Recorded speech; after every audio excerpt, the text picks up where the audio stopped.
Guy Lane, welcome to the Circularists. I am so thrilled that you are my first guest, and we are going to be talking all about Vita Sapien. Um, Nice. and before I hand you the floor, I'm just going to say that the reason I'm so excited to talk to you is because you deal with the self and the internal and the heart and the mind of the person and our values and our desires. And I'm all about that. And so I'm really excited to talk with you and for everyone to hear what you have to say. So take it away, Guy. Who are you? What do you do? And what is Vita Sapien all about? Well, these are fantastic questions. And I want to just firstly say, A, thank you for this conversation. And B, I'm particularly excited to know that I'm actually the first. So this is, as an Aries, we take special attention to these sorts of things. So look, I'm gonna share screen and then just go backwards forwards for a few things in a minute, right?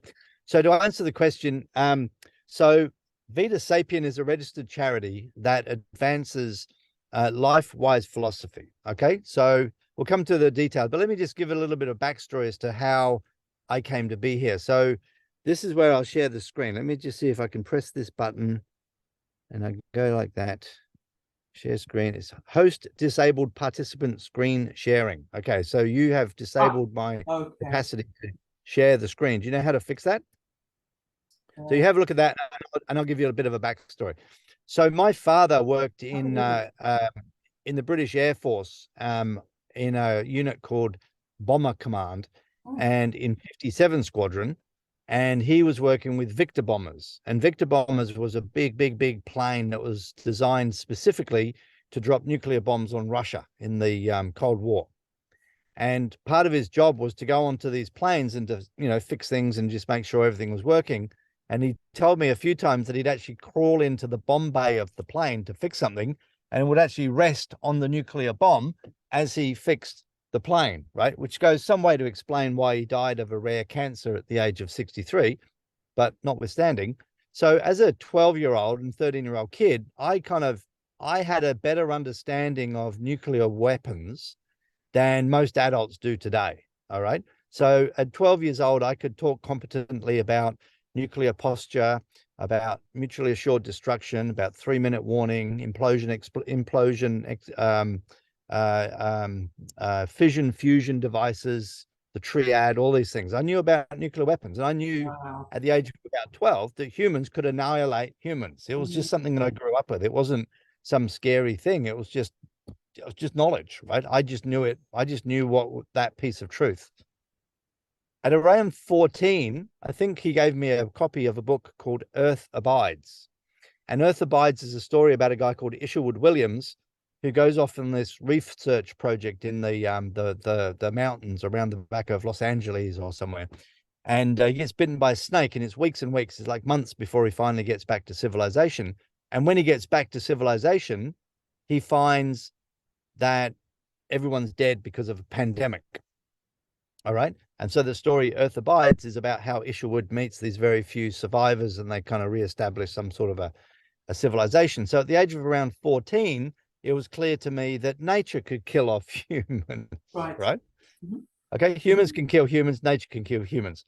So then at the age of about 22, I come across this book one day in a bookshop, and it was called Green Facts. And every double page spread had ozone depletion, and there was a big picture and a little bit of text and some diagrams, and you read about ozone depletion, and then there was acid rain, and then it was climate change and all these different things. Right. And I remember reading that, being really interested and thinking that it was kind of like a fad, right? It was popular now, it would go away for a while. Environmental stuff is a fad. That's how I sort of saw it.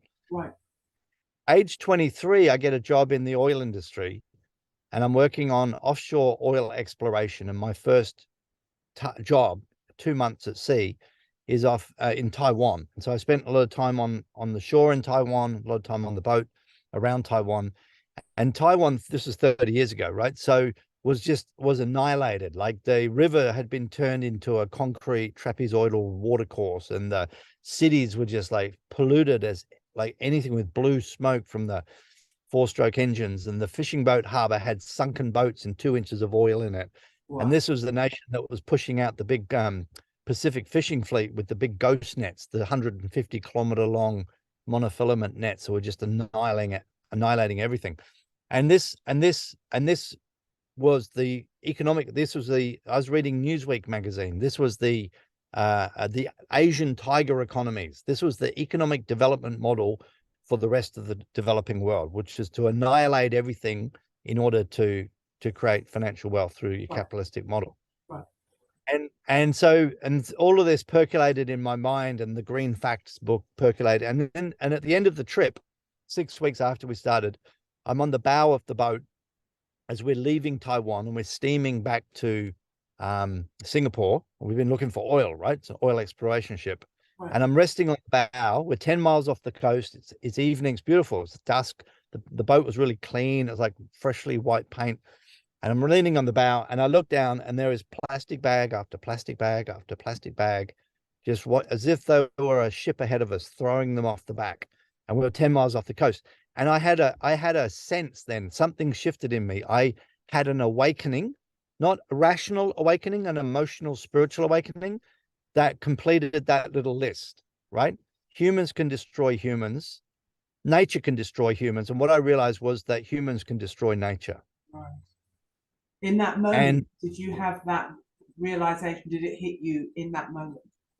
Yeah, I knew that something happened to me on the bow of that boat that day, but I only really realized what it was probably about 6 months ago or 3 months ago. Oh. I'm like, what was it? What was it that I sensed on the bow? I knew something happened on the bow of that boat, right. But then it occurred to me, humans can destroy nature. And it's sort of like, if humans destroy humans through nuclear war, it's kind of like the humans' fault. Mm-hmm. And if nature destroys humans, well, that's kind of what nature does, right? Nature's cruel, okay? But if humans destroy nature, there's something wrong about that, okay? There's something wrong. There's a real perversity in that, isn't there? There's a real deep perversity in that. Yeah. And it's wrong because we don't have to, right? And that's I think that's the point, is that we're making the decisions that we're making now. Individuals and corporations and governments are making decisions which are basically leading to the annihilation of nature, and we simply don't have to do that. We can just do something else. Mm-hmm. Right? So it's not inevitable that humans destroy nature, and yet that is exactly what we're doing. Right. And the other thing was that when I looked at the plastic in the ocean of Taiwan, I felt that it was wrong. I knew that it was wrong, but I didn't understand the mechanism by which it was wrong.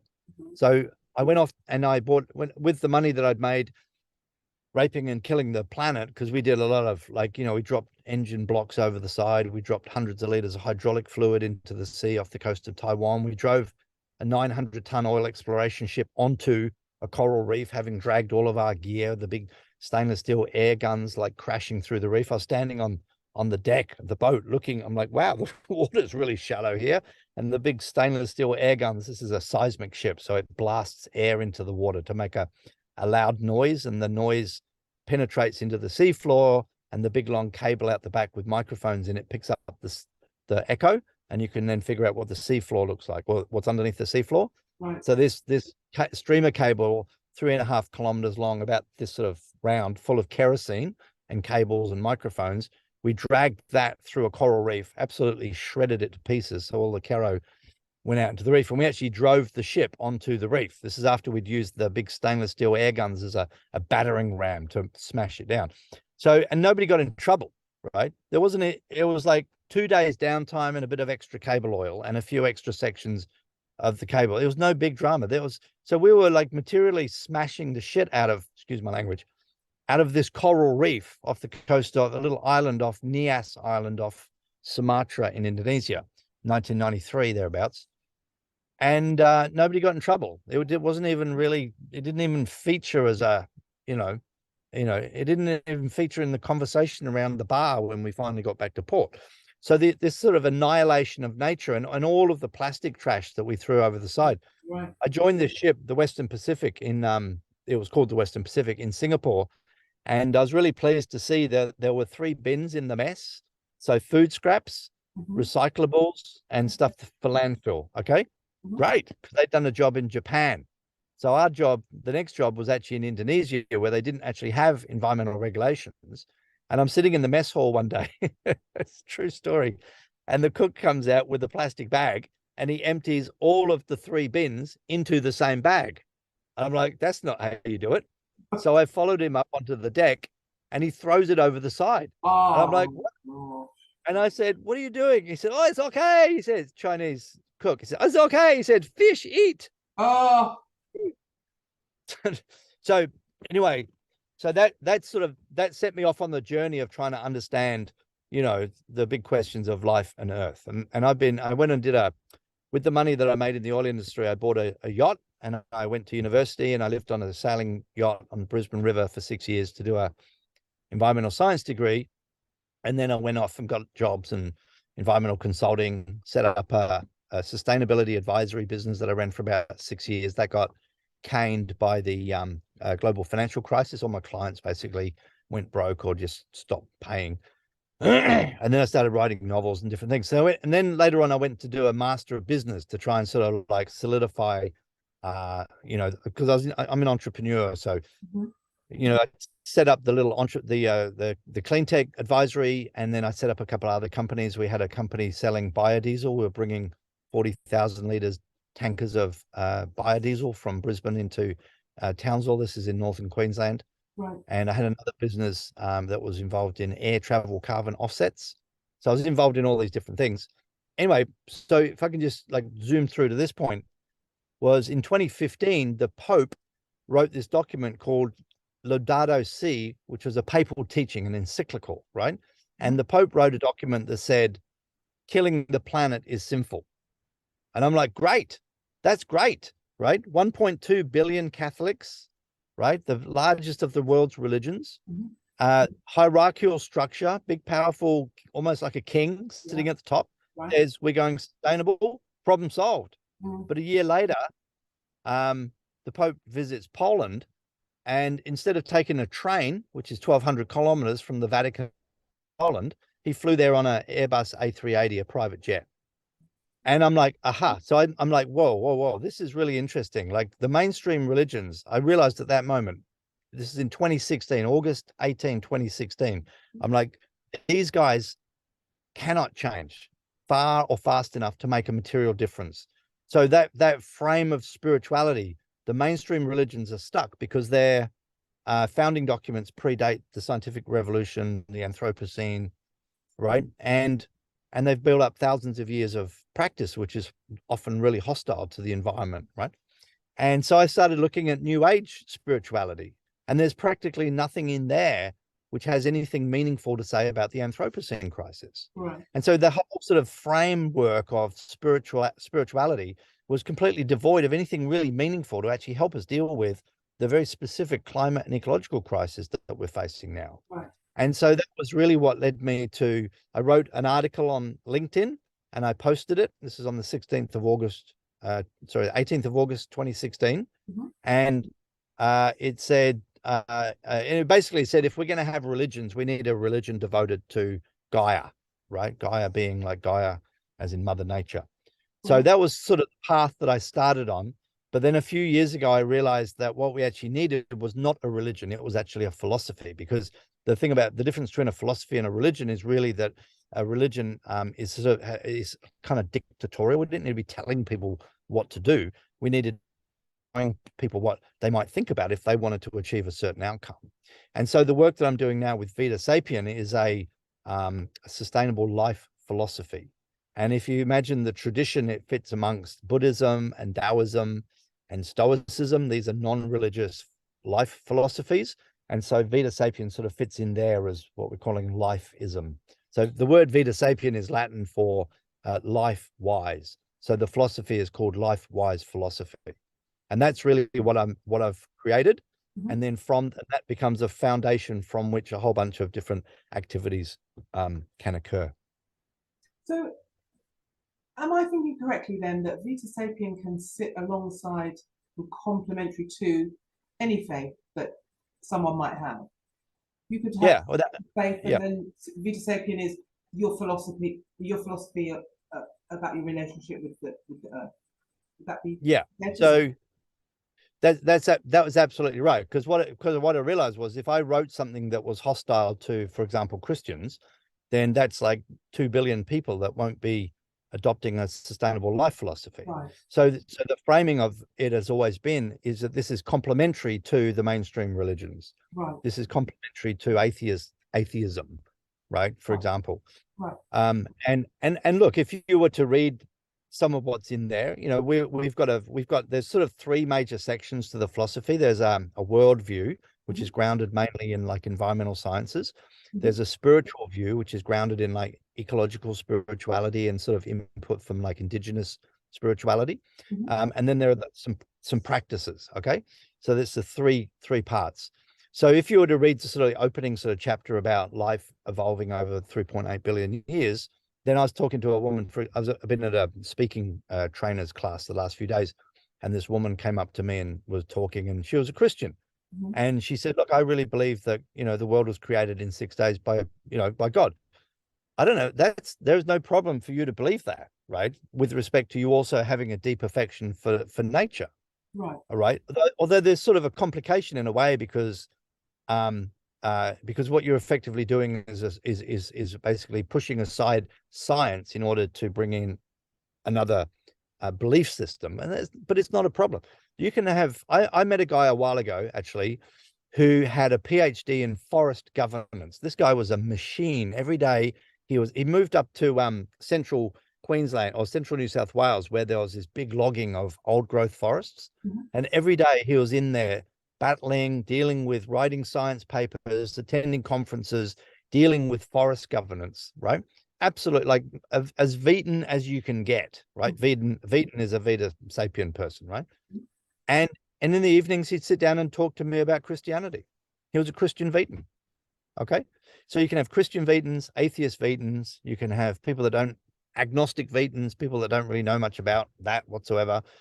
Conceivably, you can have Buddhist Vetans. It's about people who care and love Right. nature. So this is cool. So this brings everyone along. This brings everyone along on this climate journey and this greater awareness. So, Yeah. so Guy, I want to ask you some questions about the journey, about your journey with this, right? So it's fascinating listening to everything that you've just told us. You clearly have a passion. You've had a moment where you have just felt connected to nature and galled at the violence that we meet out on the planet, right? That comes across really clearly.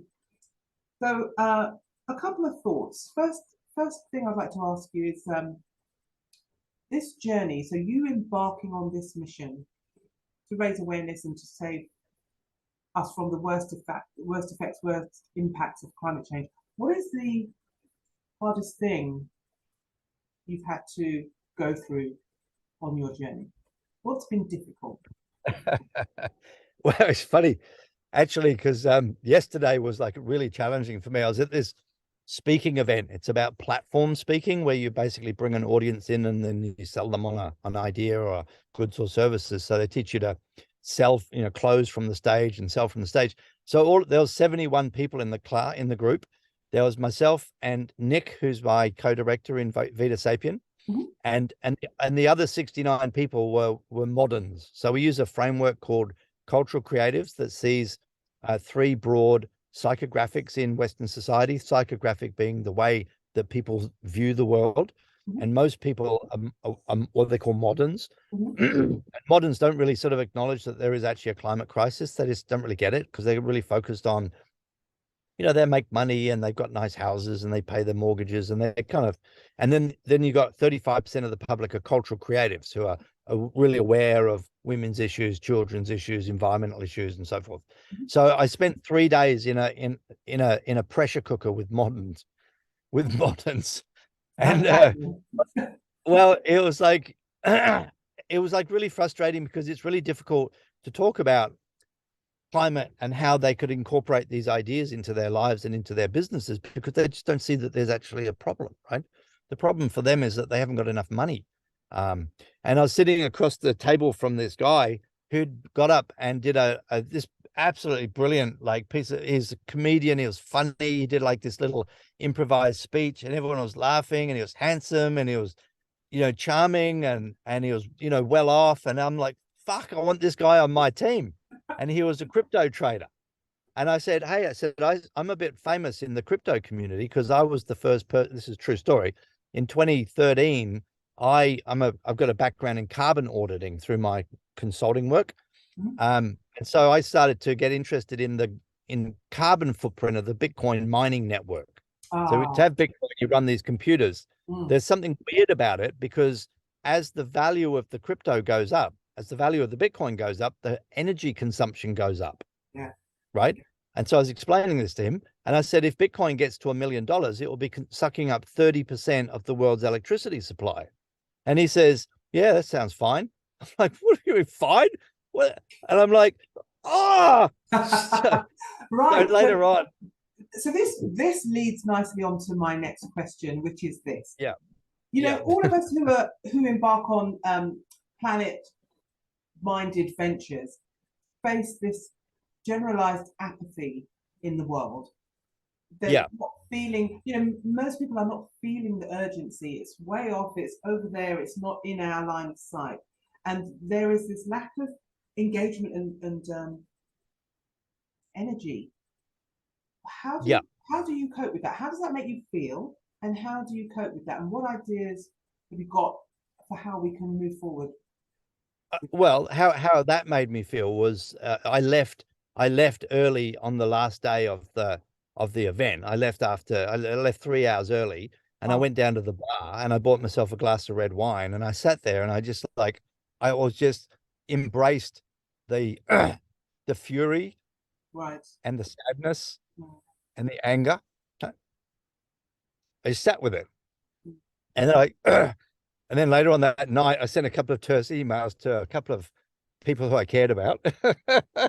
And then the next day, I apologized for the emails, and I just embraced it. I just dealt with it. It's like you get a cold, you can either go and make a big fuss about it, or you just deal with it.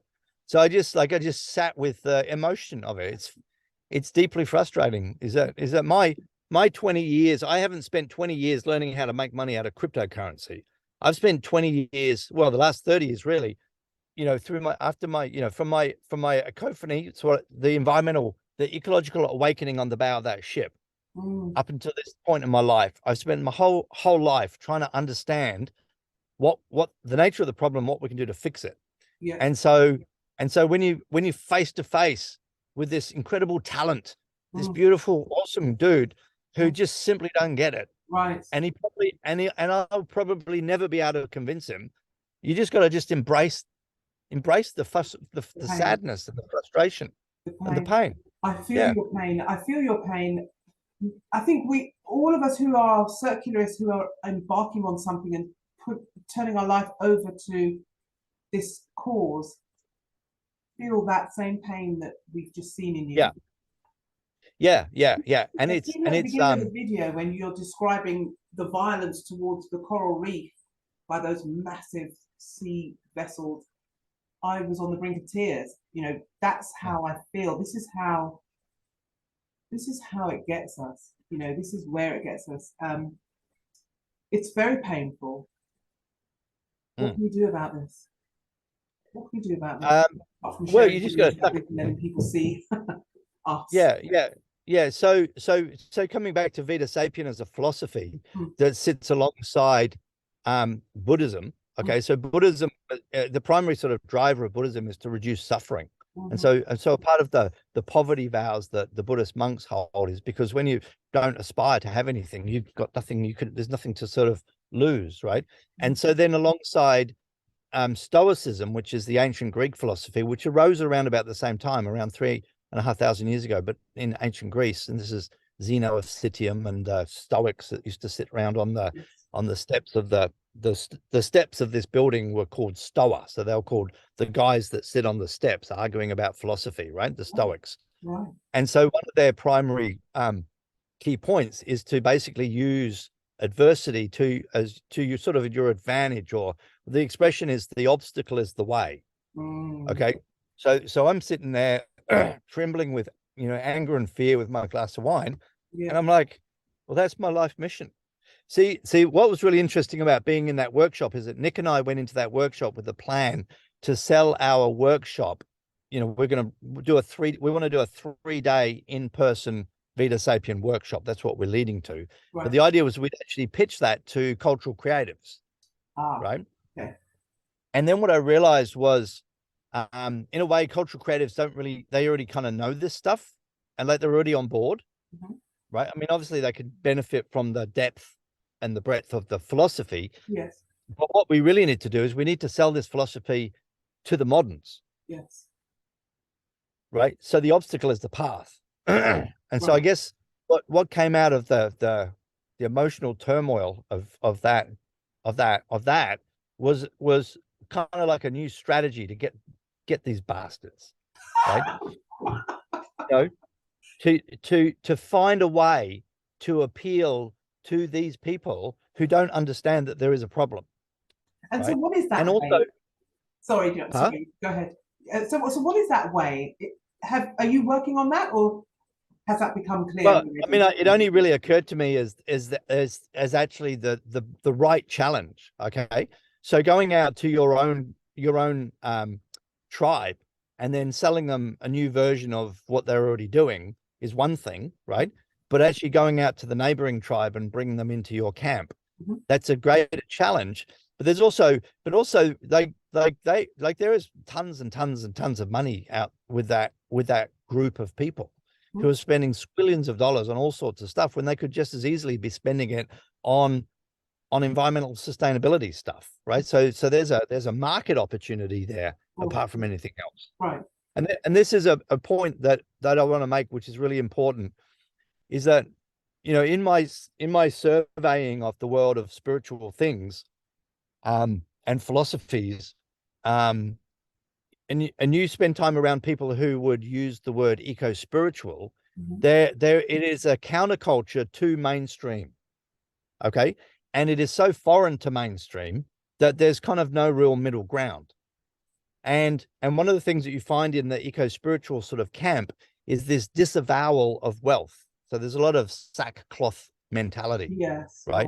And you can understand that because most wealth is created by annihilating the planet. Right. Okay. You can understand why people would be wary about that. Right. But with that said, there's also an enormous amount of wealth is needed to be transferred into like building renewable energy systems and the investment funds. And these moderns are brilliant at that stuff. Right. Okay. So it's almost like this huge untapped opportunity is to sell sustainability to people who don't do sustainability. Yep. Okay, so that's that. So funds into the mission. Yeah. So just another point as well is that in order to get from where we are now on the planet to where we need to be, we need this massive entrepreneurial venture, huge transformation in business, right? So environmental people, Vita Sapiens, are encouraged through this philosophy to be business people, to have a proper relationship with wealth and money making. And that's something that you simply don't generally hear in the sort of bog standard environmental movement and amongst the ecological sustainable, eco-sustainable type of people. So we're really encouraging of people to learn entrepreneurial skills, because when you actually see an opportunity you can actually build a business around creating sustainable goods and services, right? And that wealth creation can be done by making the world a better place. And then if you get a pocket of wealth out of that, then you can use that to go and buy a piece of land and plant a forest on it. Right. Beautiful. So we want to work with entrepreneurs. We want to work with moderns, and we want to help tap into that power of that market, because that's the predominant direction of society, is through markets and entrepreneurialism and wealth creation. That's what everybody's really fascinated with. So we don't want to stand in the way of that and say, oh, that's wrong. We just want to subvert it by transforming what people make their money from and what they spend their money on. You're making a lot of sense. I can't find the negatives so far in what you're saying, what you've laid out there. Guy, before we run out of time, where can people read more? Where can people go to learn more about Vita Sapien? Yeah, so the website is vitasapien.org, and everything sort of goes out of there. So there's a pocket book on there. If you read the pocket book, that's the best summary of the philosophy.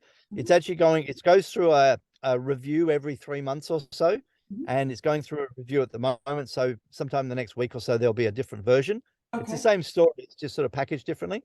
And we're going through a bit of a rebranding as well, because one of the comments from the leaders of this 3-day speaking course was, you know, there's actually more people speak English than Latin, so maybe you should have a name that isn't in Latin, which is a fair comment. Fair point. So Fair so point. so I'm like, really, I really love the name Vita Sapien. It's just, it really appeals to me, and so it's sticking around for a while. But there's sort of, you know, we want to be market savvy, so we'll talk to people that know about marketing and find the right name. But right now, Vita Sapien's the name of the organization, Fantastic. and Lifewise is the name of the philosophy. Fantastic. So, Guy, it has been fascinating listening to you. I'm so glad that you were the first in the series of Circularists videos. Yep. Vitasapien.org is where people need to go to read more. I hope they do. Yep. Yep. I hope you come back and talk to me again. I look forward to that. With updates on how it goes. So Sure. thank you very much. Bye, Lane. Vita Sapien. Bye-bye. Thank you.